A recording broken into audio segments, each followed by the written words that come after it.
سلام بچه، حالتون چطوره؟ خیلی خوش اومدیم به یه ویدیو دیگه از چنل ما. من امین ویزاردم و امیدوارم یه ویدیوی خیلی خوب و توپ دیگه با هم داشته باشیم. از اونایی که تو تامنیل دیدین، موضوع این ویدیو مربوط به مشکل اساسی همتون، یعنی لگه. جوری که اصلا نمیتونین پلی بدین، ایم خوبی نمیتونین داشته باشین و نمیتونین امی راحت تر کنین. اگه از این ویدیو خوشت اومد، ممنون میشم چنل رو سابسکرایب کنی، زنگوله بغلش رو فعال کنی که هر وقت ویدیو گذاشتم با خبر بشی، و اگه خوشت اومد این ویدیو رو لایک کنی. یه برنامه به شما میخوام معرفی کنم که 8 گیگ به شما رم مجازی میده. 8 گیگ الی 16 گیگ به شما رم مجازی میده که مثلا هر کی 2 گیگ رم واقعی داشته باشه به اضافه 8 گیگ میشه 10 گیگ. یعنی اصلا لگ نمیتونین ببینین شما تو بازیتون، یعنی خیلی راحت‌تر میتونین اینو رو لاک کنین. چند سال خودم دارم از این استفاده میکنم و واقعا راضیم. اسم برنامه سواب نوروت هستش. میبینیم برنامه رو من الان تو بازار دانلود کردم، چون قبلا داشتم یه همش رو زدم، نمیخوام اینجا اجرا کنم دوباره.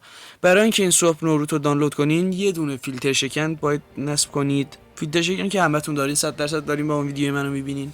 فیلتر شکنی که روشن میکنی باید یکی از سرورهای اروپا بذاری جز ایران.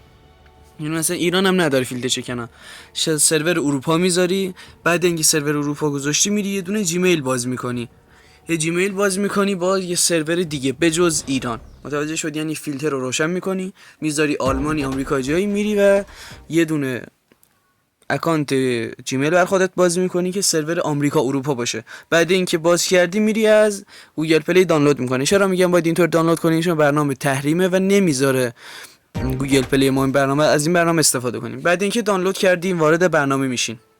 بعد از وارد برنامه چیز خاصی ندارم اینجا بهتون نشون بدم. 8 تا تبلیغ رو رد میکنین، اوکی رو میزنین. 8 تا که تموم شد خودتون انتخاب میکنین 8 گیگ الی 16 گیگ کدوم رمو میخواین، میزنین روش، علامت ری استارت میاد برای گوشیتون، میزنین، گوشی ری استارت میشه. وقتی که ری استارت شد و تموم شد میرین تو تنظیمات، میبینید تو سی پی یو تون نوشته 8 گیگ به اضافه 8 گیگ رم مجازی دارین. به همین راحتی میتونین بازی کنین و لذت ببرین از بازیتون. بچه اگه از این ویدیو خوشتون اومد حتما اول لایک کنین، چنل رو سابسکرایب کنین و زنگوله بغلش حتما فعال کنین که فردا یا آموزش‌های دیگه خیلی مختصر و مفید براتون دارم. خودم زمان ویدیو رو کمتر کردم که راحت بتونین ازش استفاده کنین، حوصله صبر نباشه. عشق همه شما، امین.